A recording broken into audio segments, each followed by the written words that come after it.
Al-Quran itu diturunkan. Kemudian Nabi mengatakan, nuzilal Quran bisab'a ahrufin faqra'u ma tayassara minhu. Faqra'u ma tayassara minhu. Al-Quran diturunkan dengan 7 harf. Maka bacalah yang mudah bagi kalian. Ini di zaman Nabi terjadi khilaf. Bukan seperti di zaman sekarang, alah imam itu gaya-gayaan baca qiraah wars. Ya dia hafal semua orang qiraah hafaz an Asim. Ya sudah, kenapa pakai gaya-gayaan waqole dan sebagainya? Kenapa? Ini ilmu dari Nabi. Karena Al-Quran diturunkan dengan 7 harf. Lalu apa tafsir dari makna sab'a ahruf? 7 harf itu apa maknanya? Makna dari itu tafsir 7 harf adalah 7 lahjah, 7 dialek Arab. Maka Arab ada dialek seperti tadi, seperti waqale, qala, waqale, seperti itu. Dan juga seperti Al-Fatihah yang kita baca qiraah Yaqub, alaihum. Kalian kaget semua. Yang kalian hafal dari qiraah Hafaz an Asim, alaihim. Namun di Arab tidak pernah ada yang menyebutkan alaihim kecuali alaihum. Semua bagi mereka domir alaihum dibaca dengan dhammah alaihum. Maka di Al-Quran pun dibaca siratal ladzina an'amta alaihum. Qiraahnya Yaqub Al-Hadrami. Ini contoh dari bagaimana Nabi diturunkan Al-Quran dengan sab'ah ahruf. Tafsirnya sab'ah lughah, sab'ah dialek Arab. Maka datang riwayat hadis yang disahihkan oleh Syekh Al-Albani tentang permasalahan ini dari Ubay ibnu Ka'ab. Berkata Ubay ibnu Ka'ab bahwa aku mendapati Nabi di saat turun kepadanya wahyu. Maka di saat turun wahyu, turun Al-Quran, Nabi berbicara dengan Jibril.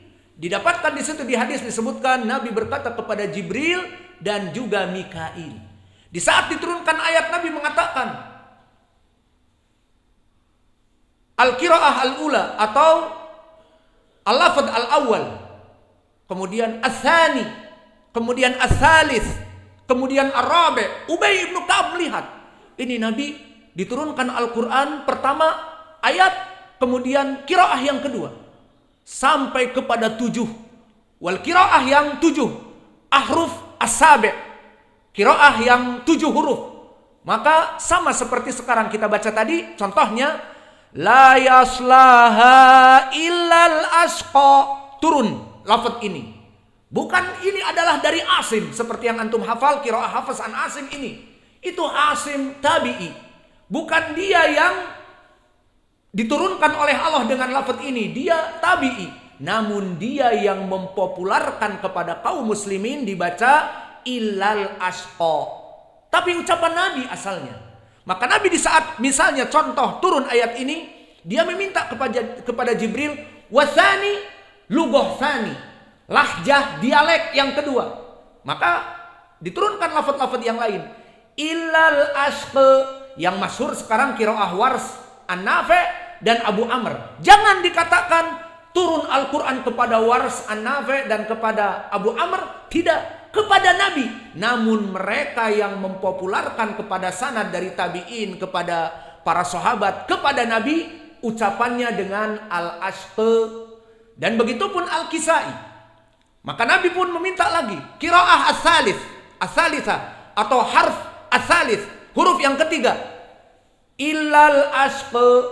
Maka ini huruf yang ketiga. Kemudian setelah itu didengar oleh para sahabat dan tabi'i dan sampai kepada Al-Kisai, dan dia yang mempopulerkan illal asqa. Maka akhirnya jadi berbeda dalam lafaz illal asqa, illal asqa, illal asqa. Dari mana asalnya? Dari Nabi. Maka ini yang ingin saya tekankan, perbedaan qiraah ini asalnya dari Nabi, bukan gaya-gayaan ikut qiraah Wars, ikut qiraah Al-Kisai, ikut qiraah Ad-Duri an Abi Amr, ikut qiraah Hamzah, ikut qiraah Ibnu Katsir, ikut qiraah Qalun an-Nafi' dan seterusnya dari qiraah sab'ah. Bukan gaya-gayaan. Semuanya sanadnya, terutama qiraah sab'ah ini sanadnya, kalau kita urut dan pernah kita bahas di soal jawab karena ada pertanyaan, sanadnya tabi'i ini mendengar dari para sahabat, terutama Ubay ibnu Ka'ab, qurra'nya sahabat, Abdullah ibnu Mas'ud, Abu Musa al-Ash'ari, juga datang dari Abi Hurairah dan Ibnu Abbas ahlu tafsir. Semuanya mereka mendengar dari sahabat ini dan kepada Nabi. Maka poinnya di sini, di hadis yang tadi kedua kami sebutkan, selain hadis di Bukhari disahihkan oleh Al-Albani rahimahullah, Ubay ibnu Ka'ab melihat Nabi di saat diturunkan Al-Quran, al-harfu tsani, lahjah yang kedua, riwayat yang kedua, al-harfu tsalits, al-harfu rabi', sampai ke-7 diturunkan oleh Jibril. Maka faham sekarang kok terjadi ikhtilaf qiraah, bukan ikhtilaf sampai maknanya berbeda, bukan, tapi dialek. Seperti kita bahasa Indonesia. Bahasa Indonesia yang fushah, Indonesia juga ada yang fushah. Mau kemana? Maka apa dialeknya orang Betawi? Mau kemana? Mau kemana? Atau dialeknya slang, mau ke Menong. Nah, itu lain lagi. Yang jelas contohnya seperti itu. Alhasil begitupun Al-Quran. Maka landasan ini kami berikan. Kemudian di ujungnya Nabi mengatakan, dan begitupun di hadis yang diriwayatkan oleh Imam Ahmad dari Anas ibnu Malik, telah terjadi khilaf dari kalangan dua sahabat. Pembacaan qiraah ini semuanya diadukan kepada Nabi sama kisahnya. Begitulah yang aku baca wahai fulan. Kepada yang kedua, begitulah yang aku baca wahai fulan. Maka semuanya benar datang dari Nabi, dan di ujungnya disebutkan faqra'u ma tayassara minhu. Maka hafalah Al-Quran, bacalah Al-Quran dari 7 dialek yang aku berikan, yang mana semuanya mudah bagi kamu. Contohnya, Lughatul Himyar di Yaman. Maka kami di saat mempelajari ilmu qiraah ini juga melihat, karena alhamdulillah kami menikah 3 istri dari Yaman, dari berbagai daerah dan dialek yang berbeda. Kelompok Hadramaut lain lagi, kelompok Simal lain lagi, ada yang dari Himyar dan sebagainya. Lahjah mereka berbeda. Maka mereka ada yang mengatakan misalnya ta'ali hunayyah, hunayye. Ada hunayye. Lughah Arabiah yang antum dengar huna kan? Ta'al huna kan? Mereka hunayye. Dan itu sudah lahjah mereka. Seperti Al-Quran ini. Waduhe, waduha, waduhe, lahjah. Seperti tadi bahasa Indonesia, mau kemana? Mau kemana? Begitupun di sini. Ta'al huna, ta'al hunayyeh. Dan sebagainya. Ini hanya contoh saja, dan banyak contoh yang lainnya kita singkat. Kesimpulannya perkara ini, kata Nabi di ujungnya, faqra'u ma tayassara minhu. Maka bacalah dari apa yang engkau mudahkan. Kemudian ini dari Nabi. Nabi meninggal, ilmu qiraah ini diambil oleh para sahabat, terutama tadi Ubay ibnu Ka'ab, imamnya. Maka di saat Umar memerintahkan untuk sholat tarawih berjamaah, siapa imamnya? Ubay ibnu Ka'ab, qurra'nya Nabi pada zaman itu. Dan juga setelah itu diambil oleh sahabat muda Ibnu Abbas, Abu Musa al-Ash'ari, dan qiraah yang tuanya Ibnu Mas'ud dan Ubay dan yang lainnya. Meninggal para sahabat ini, diambillah qiraah oleh Al-Hasan al-Basri, imam qiraah juga, Qatadah yang buta dan yang lainnya. Kemudian diambil oleh tabi'i yang lain, sampailah kepada yang mempopulerkan tadi. Asim ibnu Bahdalah, Asim ibnu Abi Nujud menghafal dengan qiraah, misalnya qiraah di sini illal ashqa, dihafal setelah itu oleh muridnya Hafiz, jadi riwayat Hafiz an Asim. Siapa Asim ibnu Bahdalah? Asim ibnu Abi Nujud yang mushafnya antum hafal. Kemudian sampai kepada tabi'i yang lain dinamakan Nafi', dari qiraah Wars an-Nafi', maka dibaca illal ashqa. Maka dari mana? Dari Nabi, dan dipopulerkan oleh qiraah Wars an-Nafi'. Dan juga yang ketiga seperti tadi Abu Amr, ataupun yang ketiga Al-Kisai, dibaca illal ashqa. Kalau tadi Wars illal ashqa, kalau tadi Hafiz illal ashqa, semuanya kembali kepada Nabi. Maka sebelum kita tutup, inilah dari asal ilmu qiraah, sehingga kita mempelajarinya hukumnya apa. Karena ini sumbernya dari Nabi.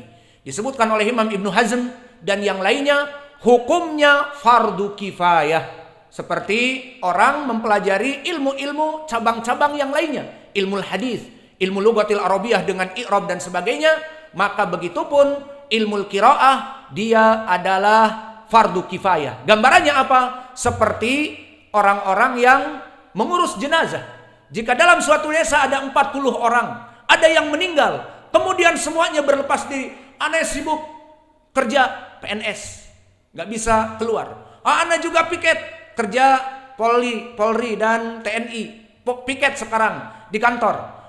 Yang bisnismen, ana punya tender sekarang, the time is money, 2 miliar, nggak bisa ana tinggal. Dan orang tukang petani juga, ana lagi ngederes karet seperti di Damas Raya, atau ana lagi panen sawit, nggak bisa. Itu mayit mau dikemanakan? Tidak dimandikan, tidak dikafani, akhirnya bisa membusuk. Di saat membusuk tidak ada yang memperhatikan, semua satu desa yang mengetahui ada yang meninggal itu berdosa. Itu namanya fardu kifayah. Namun jika dari mereka 40 ini ada yang baik, ana juga punya bisnis, tapi kalau tidak ada di antara kita yang ridho untuk mengurus jenazah ini, maka siapa lagi? Akhirnya ada 4 orang sepakat, sudahlah kita ambil cuti ataupun kita demikian dan demikian, diuruslah jenazah itu. Maka 4 orang ini mengurus jenazah sampai dikafani, dimandikan, dikafani, dan dibawa ke kuburan dan dikubur. Maka semua orang tadi yang sibuk, tersisa 36, diangkat kewajiban atas mereka. Maka 4 orang ini like the hero, bagaikan pahlawan. Syukron, tender aneh yang 2 miliar tidak terputus dan dosa pun tidak jadi ini. Silakan untuk antum 1 juta misalnya. Alhasil dia menjadi 4 orang ini the hero, diangkat dosa dari semua 40 karena ada 4 orang yang melaksanakan kewajiban ini, sehingga kewajiban ini terangkat atas umat yang ada. Begitupun ilmu qiraah, maka ilmu qiraah hukumnya fardu kifayah, dan antum mengetahui ilmu qiraah terutama pada kalangan ahli sunnah sangat jarang. Ilmu qiraah jika antum melihat banyak dari orang-orang yang miskin menyekolahkan anak-anaknya. Anak antum di mana dipondokkan? Di bla bla bla, dari pondok Sururiyah, dari pondok Al-Azhar, dari pondok Sufi. Maaf, kenapa ya? Mempelajari ilmu qiraah. Kalian sibuk manhaj, jarah wa ta'dil, akidah. Anak kita baca wadduha. Kalian nggak tahu ilmu seperti itu. Bangga mereka. Kenapa? Karena kekurangan kontribusi dari kita. Maka oleh sebab itu kita mendidik anak-anak santri kita dari Tadribu Duat yang ada di sini terus menggencarkan ilmu qiraah agar mereka kelak menjadi dai dan imam dengan qiraah, menghidupkan sunnah-sunnah yang tertinggal ini. Maka sehingga tidak ada persepsi manusia bahwa pembacaan waduhe itu salah. Karena apa bisa berkata seperti itu? Karena hilangnya ilmu qiraah tadi. Sehingga pembacaan selain dari Hafiz an Asim adalah salah. Dan dipikirnya qiraah Hafiz an Asim yang kalian baca itu adalah yang benar. Maka qiraah Wars masyhur sekarang ini di Eropa, di negeri Afrika seperti Libya, juga Maroko ataupun Maghrib ataupun Aljazair ataupun Mesir. Maka mereka mempelajarinya dari anak-anak kecil di sana. Kesimpulannya bahwa permasalahan ini hukumnya fardu kifayah, dan insya Allah kita mengajari santri-santri kita di sini, dan kelak mereka akan menjadi ustadz-ustadz dan akan menjadi imam-imam di masjid mereka dengan membaca qiraah ini, dan agar tidak ada orang-orang yang menyekolahkan anak-anaknya di manhaj, di markas-markas sururi ataupun markas sufi ataupun al-azhari dengan mengatakan dengan bangga belajar ilmu qiraah, tidak seperti kalian pondok salafi sibuk dengan ilmu tauhid, akidah dan jarah wa ta'dil dan manhaj. Maka kita bisa memberikan kontribusi kepada ummah dari para qurra yang bisa menghafal qiraah as-sab'ah.